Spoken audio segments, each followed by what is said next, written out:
Hello, everyone, everywhere. This is Bob Thibodeau with the Kingdom Crossroads podcast, and you are listening to the Going North podcast with my good friend Dom Brightman. Be sure to subscribe to his podcast so you will not miss any of the upcoming episodes, and be blessed in all that you do. And today on the Going North podcast, we're back at you with another fabulous human from across the globe. And today's no different, because this wonderful author right here has a richness of experience and fluency in marketing, networking, and relational selling that comes from his global and communications background. This wonderful gentleman right here is the son of a British and South African immigrants to North America, and he was raised with an emphasis on literature, artistry, and expression. He graduated from high school in 1998 as one of Arcadia High School's most passionate students of drama, music, and television production. And everything else was a chore to him, apparently. And stirred as a young man, he left behind his Canadian birth and American upbringing to live in London, England, where he became a Christian under the tutelage of his uncle, and he then joined the U.S. military on the eve of the invasion of Iraq in 2003, becoming a transportation soldier who served at a duty station in Germany in 2 hours of combat in Operation Iraqi Freedom. And just going down the pike, he was able to join the business of immortality in 2018 with publishing his first book called 10 Secrets to Networking Success that outlines his strategy that he uses in every networking environment he enters, leads groups, board of directors, chamber forums, golf tournaments, and fundraisers alike. And to put the icing on the cake, he lives out in Tumwater, Washington with his wonderful wife Shannon and his sons Grant and Chase as well. You're probably wondering who this guest is if you haven't read the title. It's the one, the only P.E. himself, Paul Edwards. How are you today, sir? Dom, I'm doing great. Thanks so much for having me. And it's been a while since I heard that particular bio as my intro, so I was like, I've forgotten those things about myself. Yeah, but it comes with the territory, and on top of all that, you got another book out.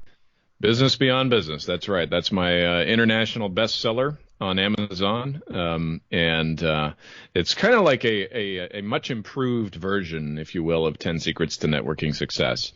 And so this time I decided to not try to do it all by myself and not self-publish and not self-market it. And when you put a really strong team behind that and invest some capital and some sweat and equity into it, you get a much better result. Oh, yeah, amen to that. Indeed, definitely right about that. Went through, I think it was Bestseller Publishing, right? That is correct. Rob Kosberg is my coach, as a friend and a great mentor. And if you're looking to get your book published successfully and have the publicity done by people who really know what they're doing, Rob is a great resource for you.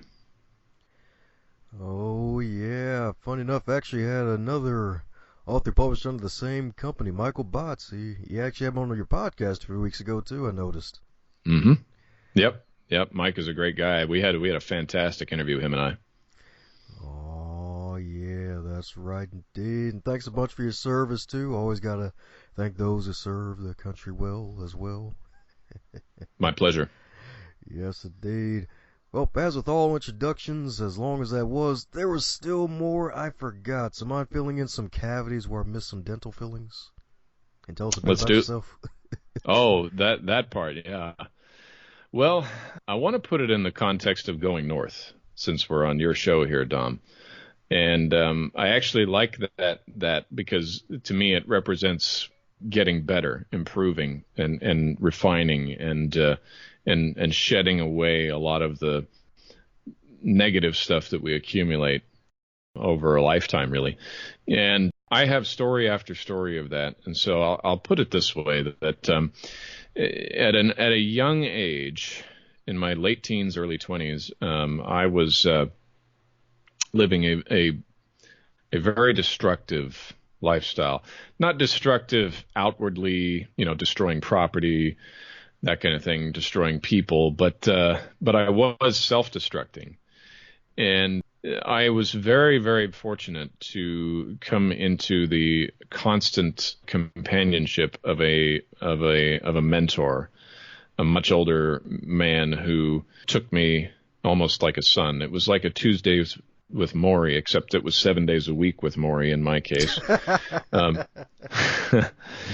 and the reason I say that is that my mentor was a quadriplegic. He was not able to, there were several physical things he was not able to do himself. But if you could have said that one of us had the quadriplegic brain, it was me at that age. And being influenced by that, being around it for so consistently, 7 days a week, day in and day out, and watching this man do what he does. He's one of those incredible personalities that just the physical handicaps that he had, he refused to let that bend his will and his determination and his courage in succeeding and achieving and accomplishing in life.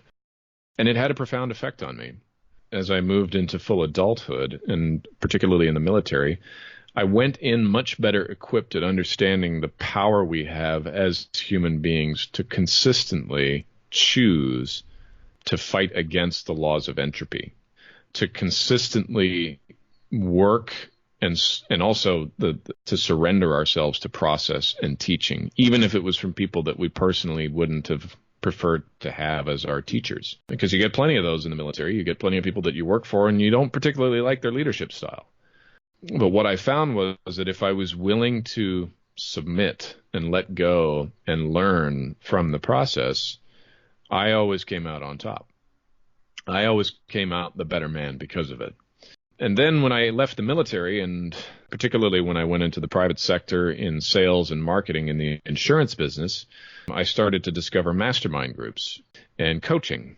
And I did less of it than I should have in hindsight in the insurance business. But particularly since I left a year ago, I have found that every time I'm successful in life, it's because I am a product of masterminds, coaching, the presence of people who are a lot smarter than me. So I'm frequently finding it one of my ongoing assignments in life is to try to find rooms where I am the dumbest person in the room. Because if I spend a lot of time in those rooms, I get to be they're harder to find, which is a good sign in your life. Let's just put it that way. Great philosophy right there. Great philosophy indeed. And it was great that you had that mentor in your life. And I guess in a way, was that mentor your uncle that led you to Christ in a way? Not the original one. My uncle was a great mentor to me, and he brought the kingdom at the right time, because I was raised in a home where there was a combination of nominal Catholicism and then agnosticism, atheism from my parents. You know, I just had this kind of reflexive contempt, I guess, for the faith and for religious people and all of that. Didn't understand it. Didn't really have anybody teaching me about it. And by the time I was 12 years old, you know, we would go to Catholic services, but I was pretty much bored with it and didn't want anything more to do with it. Wasn't a big part of my life. But when my uncle came along, by this time I had spent a year or more in the presence of a great mentor who had helped me change the way I thought about a lot of things, and had pretty much primed me for the moment when God was planning to invade my life. And when he did, he made it unequivocally clear that he was, in a good way, hunting me, because it began to be that everybody I met was a Christian. And so I couldn't really escape him. So eventually I came to a point. I said, well, I don't know what you want with me, but if there's something you want, then I'm open to it. And that started a journey that is still going on 17 years later. Woohoo! Congratulations indeed. Congratulations indeed. Welcome to the Christian faith, even though I'm kind of late to the party in terms of welcoming you to the club. Better late than never. That's what I say. And the beautiful thing about that is that you're able to combine that with business. So what's so spiritual about business anyway, in your opinion? I love that question. And Where I got this from actually is from one of my favorite members of the Jewish faith, Rabbi Daniel Lapin, who made what ought to be a very obvious observation, what ought to be, I guess, common sense, but as I've learned, common sense is not so common. And what he said was, what other creature do you know on the face of the earth negotiates a relationship with its fellow creatures on paper sometimes, through terms and explanations and back and forth, that is mutually beneficial to both itself and its fellow creature? Now, I know, there are animals that piggyback off of each other and all that kind of thing. That's not what he's talking about, right? He's talking about using words and languages and expressions to convey meaning, and not just in the very present tense of what both parties need, but what they're likely to need going forward in the future. That's a uniquely human activity. And as such, when I say spiritual, don't necessarily think religious or Christian or Jewish, think spiritual, right? Spiritual can be good, spiritual can be evil, spiritual can be fairly neutral, but it's still spiritual. Oh, okay. Does that answer your question? Does that where?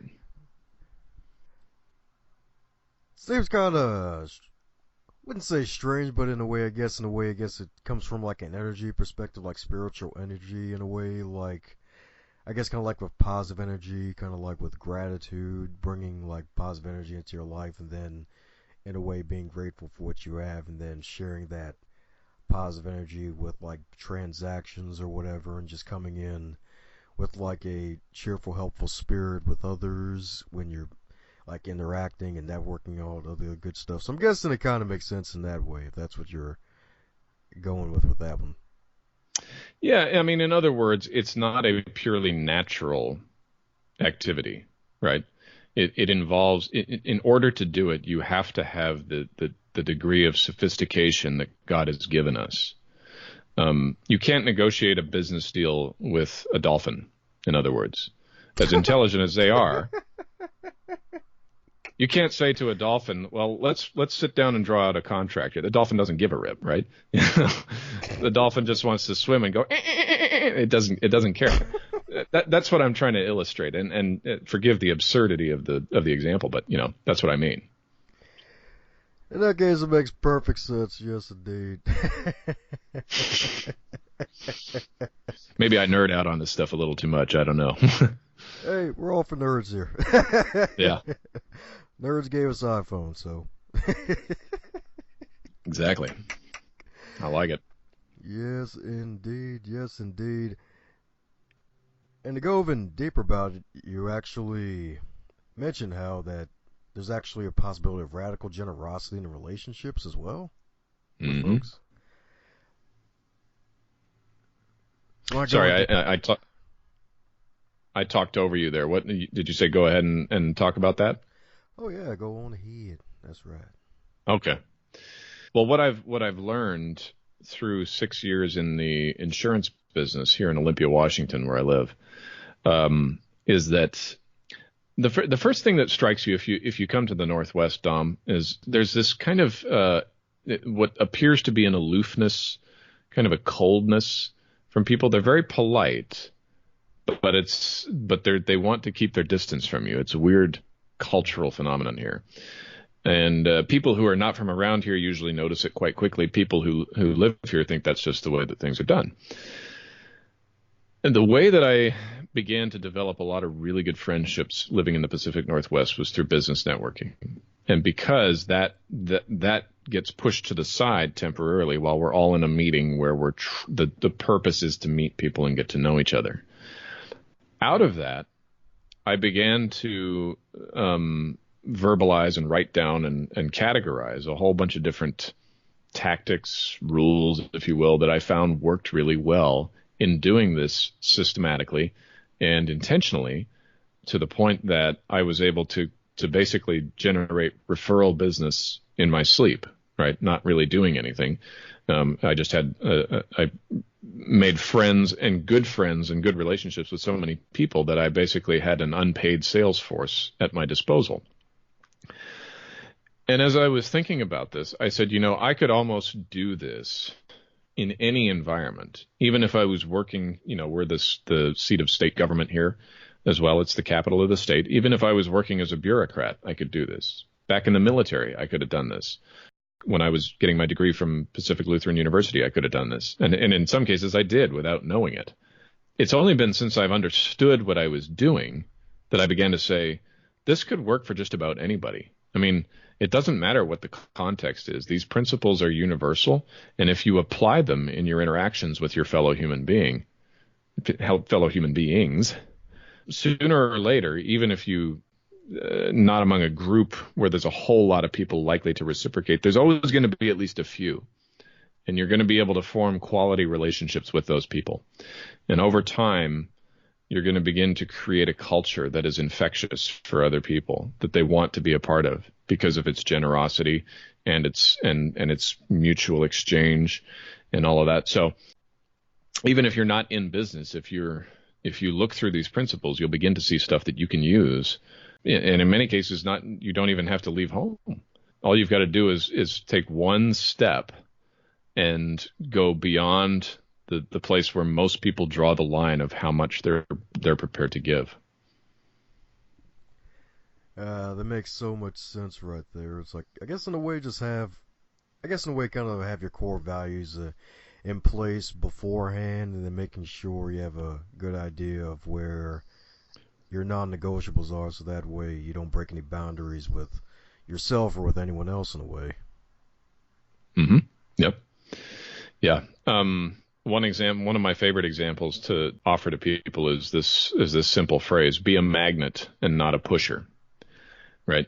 And all that's saying is our natural proclivity as human beings is to be self-centered, self-directed, self-absorbed, self-interested. Nothing wrong with that at a core level, because nobody else is going to make our living for us. Right. But to live a life where you're consistently looking out for the interests of others, verbally and in action as well, changes things for you. What I like to say is, the more value I add to people, the more difficult it becomes for them to say no to me. If in the day I actually call them and say, I need to ask you a favor. That's what it does, is to give something to someone, or to give somebody value without them asking for it and without asking anything in return, creates in them a sense of goodwill and obligation back towards you. And depending on who that person is, but especially if they're also a giving type of person, you're really going to reap a lot of benefits from that. Very well put. I think that was aligns with one of the tips you gave in one of your older YouTube videos, where it mentions you're at a certain networking event and they give you an opportunity to promote your own business, and you actually promote someone else's business instead of your own as a way to give back to other folks. Yeah, that was a funny. So this was at the very tail end of my time in the insurance business, and I was an independent broker. But I had a really good relationship with a couple of ladies from a local State Farm office. And I had this occasion where I was booked to be the speaker at a networking event that we were all going to. And I said, well, I never get up and talk about insurance, because nobody wants to listen to some insurance agent drone on about coverages and, escape clauses and all that kind of stuff. So I said, what I really want to do is, there's a lot of people in this room who go to trade shows and events, and they're wondering, how do I maximize the experience so that I get leads or do a good job of branding and all that kind of thing. And I knew that these gals in the State Farm office were really good at that. That I had seen them set up at various trade shows at their tables and all that. They were really good at raking in all kinds of leads and making friends and smiling and connecting and being, and all that. So I said, I approached them. I said, I got an idea for you. I said, I got to speak at the next round of this group. And I want to talk, as usual, I don't want to talk about insurance. I want to talk about something that's valuable to a lot of people in the audience so that they're paying attention. But I want to use how well you guys do trade shows and events as a backdrop, as a demonstration, right? So what I want you to do, if you're willing to do it, is bring your table and your setup and all your branding and all that kind of stuff, and I'll help you set it up, and you don't have to do anything, right? I just want it there as a way that I can point to something so people can see an example of what I'm talking about. And you have to bear in mind, the whole time I'm doing this, technically, I'm still a competitor of these people, right? So I'm actually promoting not only somebody else's business, I'm promoting my competitor's business, right? by holding it up as an example of people who really know how to do trade shows and community events. So the practical outcome, right?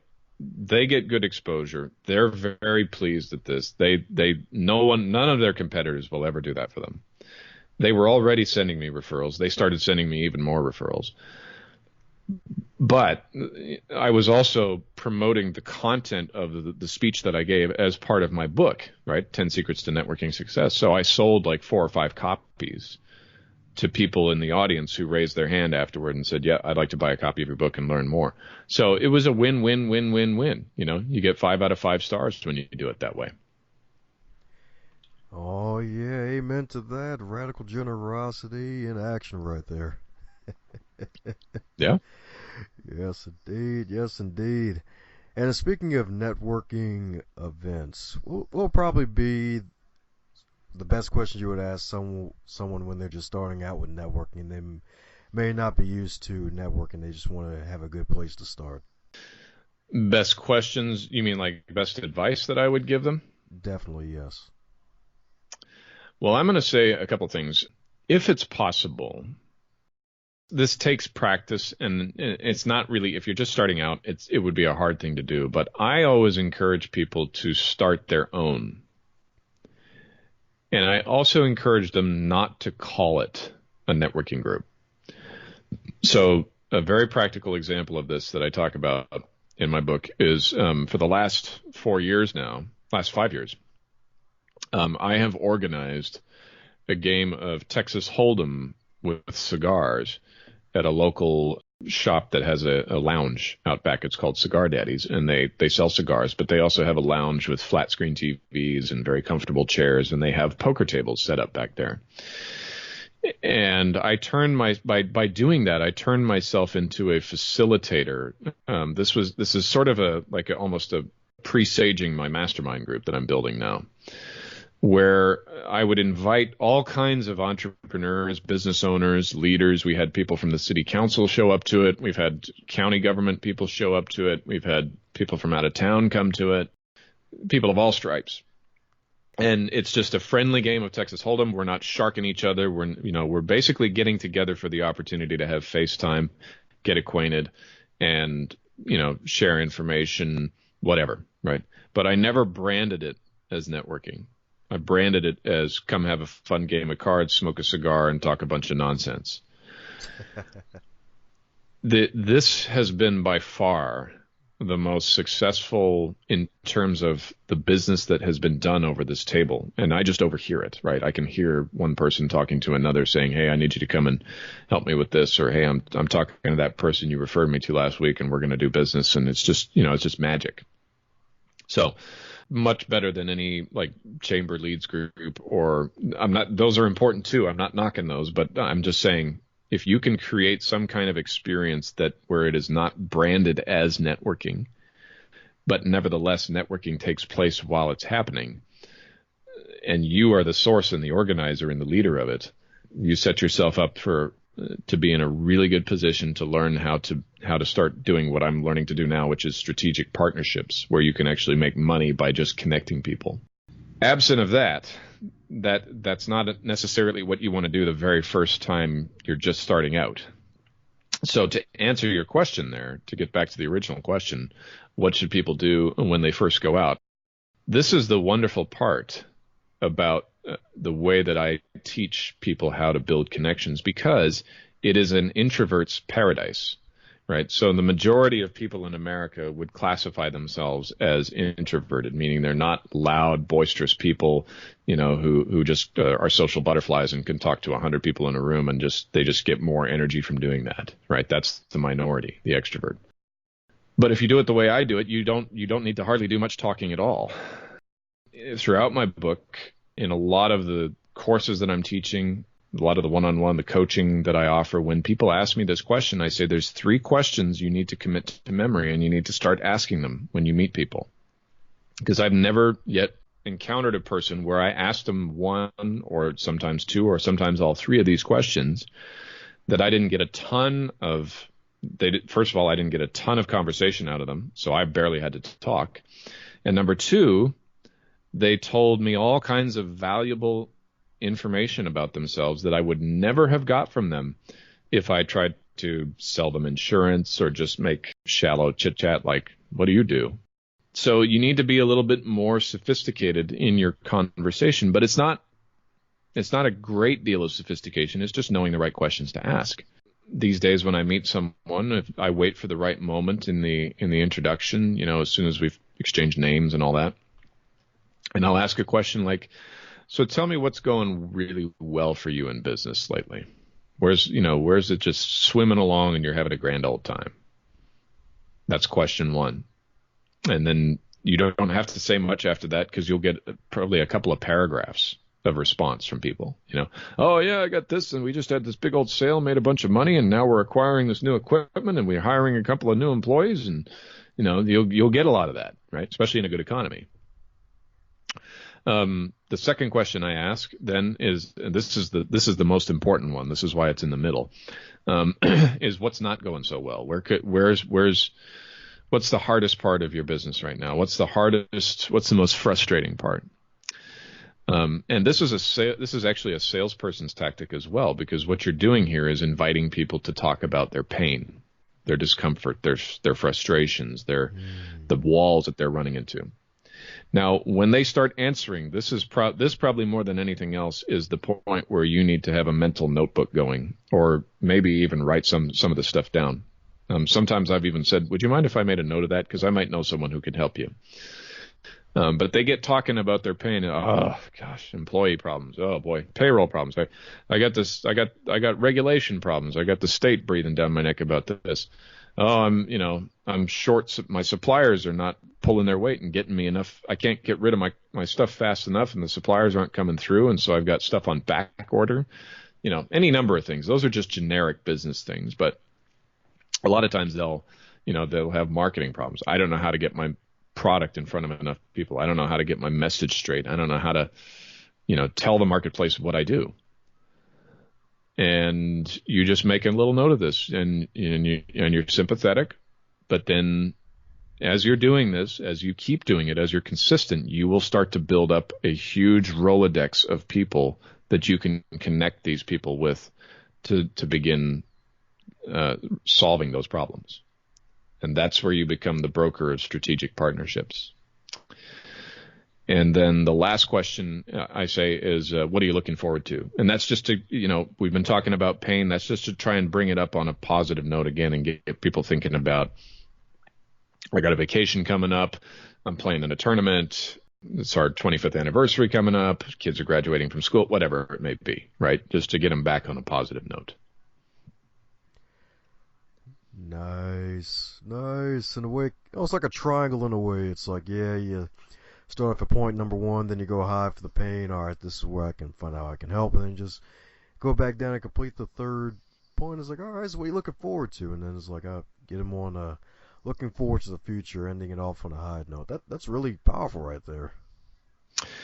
I like I said, I've never had a bad answer to any of those questions, or somebody declined to answer, because they're not questions that people ask them every day, right?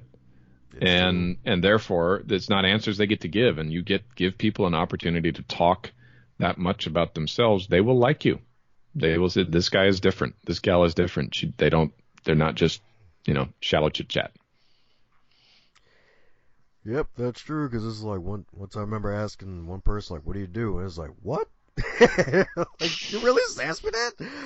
That was like a few Yeah, years ago when I was used to the whole networking thing. We exchanged information, and the conversation was short then, and we never really connected again after that. But she must have that was real, the end of that. yeah. That was probably the 500th time sure that was like, all right, I'm tired of this. Nope. Yeah, I mean, I got tired of asking simple things like what's new, you know, especially like I was in some groups where we would meet every week. And so 7 days later, there might be something new, but usually, it's the same old people with the same old, and it gets kind of repetitive. And I felt really repetitive saying what's new or what's happening lately, especially in the age of Facebook. Very often you already know what's new if you pay attention. So. Yeah, that's true. Yeah, remember some colleagues one time was like, yeah, if you want to know what's happening, go on Facebook. People post their stuff on there. It's like, all right, I reckon almost any social media, to be honest, or at least the stuff that people want you to know about. Yeah, and that's why these questions are so good, because you're not asking them factual data. You're asking them their take on things, right? You're asking them what's going well, what's not going well, what are you looking forward to? In other words, the stuff that it's very difficult to post on social media. Some people do, but usually you can get them to disclose information that involves some degree of their judgment on it, right? And that's more cognitively stimulating to them. Now you're asking not just what's happening, but what's your take on what's happening?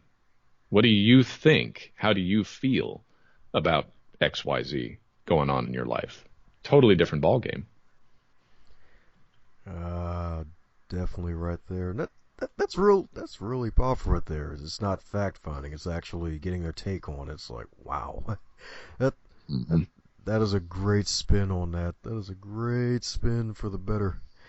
And what's even better is the fact that this is only part of the content you can find in the Triple B book, Business Beyond Business, right? Yeah, yeah. The good news is this is not extremely technical, requiring, hours and hours of research. This book is a fairly quick read, but there's just about half a dozen things that especially if you're new to business or you've been at it for a while, but it's not particularly in the area of relationships with other people, it's just not developed like you hope it would.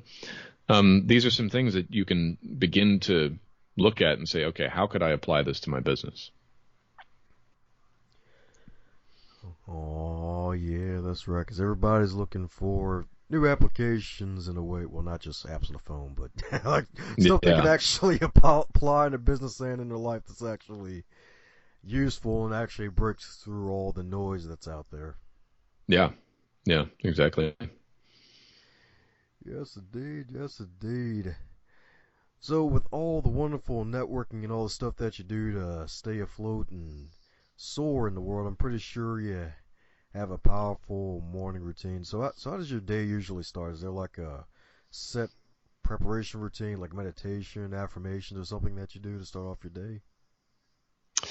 Yeah, I found that this was inseparable from being optimized for building relationships. Um, and for me, what really drove it home was I went through a transformation in physical fitness. So I lost 2 years ago. I lost about 55 pounds and 15 percentage points of body fat, and now I am a competitive amateur physique bodybuilder. And in tandem with that, my nutrition program improved vastly. And you start to read and you start to do more research into what really optimizes you for building muscle, keeping fat off, maintaining the type of physique that we all want to have. Well, part of what I learned was your sleep routine has to be very consistent. But I'm also a father of 10 and 8-year-old boys, one of whom likes to get up usually around 6 o'clock in the morning and is very loud and rambunctious when he does. And so, and so I found if I get up just a few minutes before he gets up, and then you add, my wife is getting up to leave at that time, So she occasionally gets into spats with him. Then his older brother gets up and they start fighting with each other. Pretty soon, I'm just totally frazzled and fried for the day, and I can't focus. So what I did was I said, okay, well, I'm gonna give myself a head start on this, so that I don't just randomly walk into my day and get hit by 3 or 4 different things coming from every direction. I said, I'm going to come into the day ready for those hits so that I can withstand them and then keep walking if they come. And the irony of this is that the more I did this, the less and less the hits kept coming. But basically what I did, Dom, was I started getting up at 4:30. So I go to bed at 9 o'clock every night. I don't always go to sleep right away at 9 o'clock, but I'm in bed at 9 o'clock. And I'm just waiting for the Sandman to come. And that alarm goes off at 4:30, and there is no such thing as a snooze button for me, right? Straight up out of bed.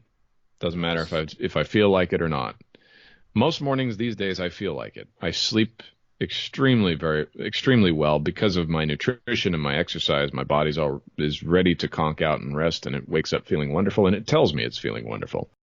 But you get up at 4:30, and the first thing I do, I make meals for my wife, and then I sit down and I can spend sometimes as much as 2 hours in the presence of God, reading his word, praying, sitting still, listening to the silence, right?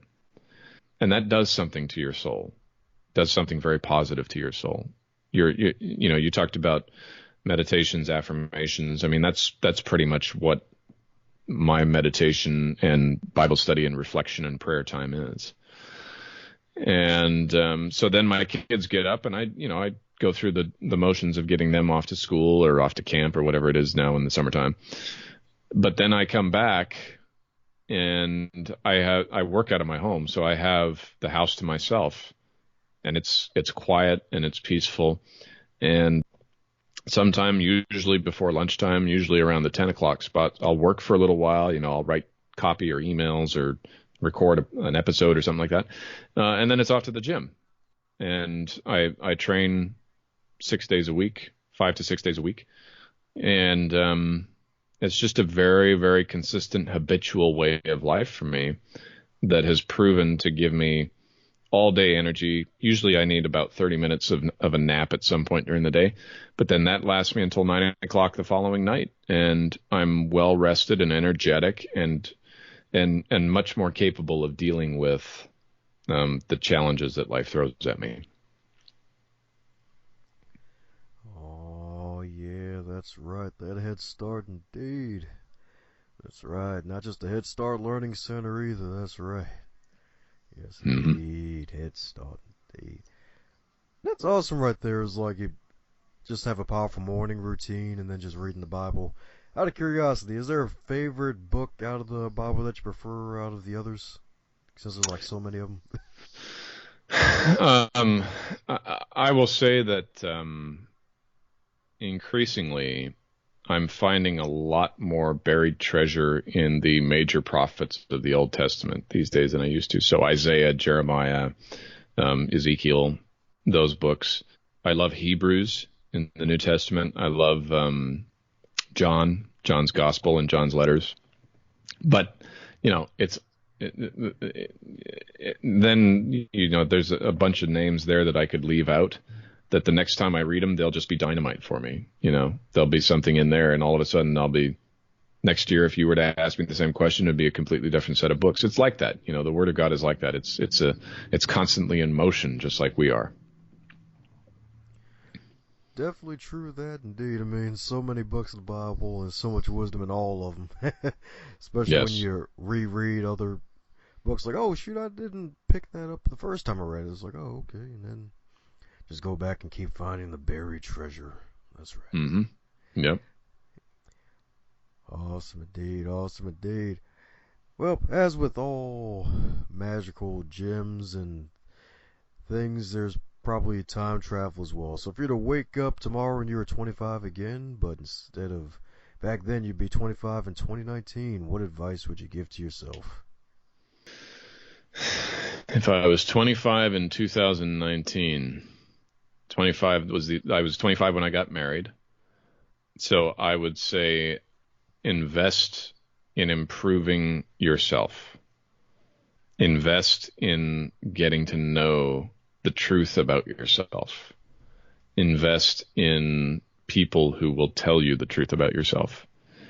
And when you hear the truth about yourself, even if it sounds ridiculous, even if it sounds irrelevant, keep digging until you can understand it, until it does make sense. Because one of the things that happened to me, Don, was I had to go this very roundabout way to get to where I am now. And that's unfortunately that if you look at the narrative arc of the Bible, you're going to see that happen with an awful lot of people who had a relationship with God, is that God wanted to give them something, or God wanted them to understand something about themselves. But at the age and in the circumstances and with the background they had up to that point, they just didn't really have a prayer of doing it, no matter what he would have told them or revealed to them about themselves. They had to go on the journey where they came to the end of themselves to find what they were looking for, that they probably could have found at the beginning if they'd been willing to look for it. So is this advice really something that somebody could implement? In some cases, no. In some cases, you just have to go on the journey. But there are other things that, had I known how valuable it would have been to learn them, love them, and live them at 25 instead of waiting until I was in my late 30s to do it, yeah, I'm not the type of guy who says I wouldn't have done anything differently. Nice. Yes, indeed. Well, alrighty. So for those who want to keep in contact with you, what's the best way for folks to reach out to you? Just go to the Paul S. Edwards. So the letter THE, Paul, S as in Simon, Edwards.com. And for all of your listeners, there is a free copy of Business Beyond Business, a digital copy available. If you sign up for my mailing list, which you can do so on my website, you will get a free copy. If you don't like, I'm not a spam email marketer, but if you don't want to sign up, that's okay. I'm about building relationships. So just reach out to me on Facebook or something like that, and I'll get you a copy of it as well. Woohoo! Well, there you have it, folks. Go on out there, pick up some copies of the Triple B Goodness Business Beyond Business, and follow Paul and all of his wonderful social media profiles and keep up with all the stuff that he's doing, because my man's a content machine. And it's good content, too. It's not random content that you can find anywhere else without some digging. So any parting words for the wonderful folks still listening, Paul? I would say what keeps popping up in your life is telling you something about yourself. I tell a lot of entrepreneurs this, but it's not just entrepreneurs. If people keep complimenting you on a strength or a talent or an ability that you have, that's telling you something about yourself. And what it's telling you may not be immediately that you're going to be a multimillionaire. Don't think of it in the way of financial greed or anything. Think of it as something to be cultivated and practiced. Think of it as something that deserves the law of 10,000 hours. Because if you are willing to put in that degree of time and practice and effort into cultivating and honing a craft, the next thing you know, you will be fulfilling a very underrated Bible verse, in my opinion, which is one that says, if you see a man skilled in his work, he will not serve before the common men. He will serve before kings. And increasingly, that's what I'm seeing, is those wheels are starting to turn for me, because I've been putting in hours and hours and hours and hours and days and weeks and months, and now we're getting into years of working away at this and getting better at things that I used to do. And, you go back and watch it and you're like, oh my gosh, what did I actually say that? So, so keep at it. Hey there, you superstar. Thanks a bunch for making it this far in the podcast. Hope you really enjoyed it. Heck, if you made it this far, that means you really enjoyed it.